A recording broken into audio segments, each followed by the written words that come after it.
Well, for more on this, we're joined by presenter and journalist William Lee Adams. He's the founder and editor of the independent Eurovision website, Wiwibloggs. You did hear me correctly.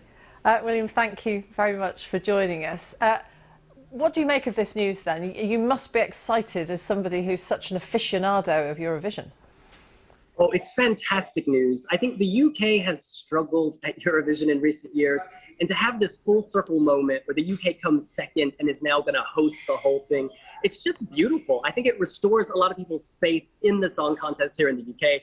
And I'm most excited about seeing a new part of the country. I live in London. To get to go to Glasgow, Manchester, Birmingham, wherever it is, that's going to be amazing. Yeah, I wonder which will be chosen in the end, because you have to have the right venue, you have to be close to a particular airport. Where would you like to see it hosted?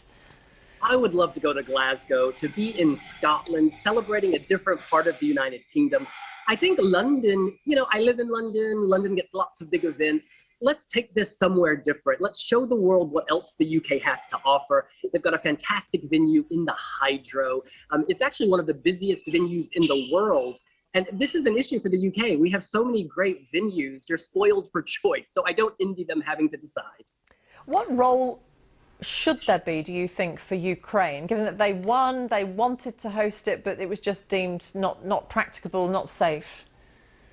Yeah, I think they have to play a huge role in this. The fact is, this contest gave hope to so many people about the Ukraine that they know, this rich culture, this ability to pull off amazing graphics, deliver fantastic music. We need to showcase that because they are the true winners of the most recent edition. I think they could have a co-host. They could have special musical guests. There are these postcards that introduce each country. So before Romania, you showed the Romanian singer. Why not show Ukrainians who have moved abroad during the conflict to all the different countries participating at Eurovision? It'd be a real come-together moment. Regardless, I think the BBC has to include Ukraine. And I think this will also help justify the expense. This isn't just about throwing a party. It's about doing something for the people of Ukraine and indeed the world. Yes, it costs millions and millions of pounds at a time when the BBC is making quite a lot of cuts. It has changed, though, surely, in the 24 years since the UK last hosted it. The whole experience of watching it and going to it has just got bigger and bigger, hasn't it? Oh, absolutely. We've moved from, kind of black and white to Technicolor fantasy. This is a tens of millions of euro, tens of millions of pounds event. It's not a local fair. You don't show up a week before with some paint and some lights. This takes a full year to plan because it is a musical extravaganza. And I think it's extra beautiful that Ukraine, a country that is struggling, will play a part in that fiesta. You are a Vietnamese-American, William. Absolutely. What is it about Eurovision then that has gripped you in the way it has?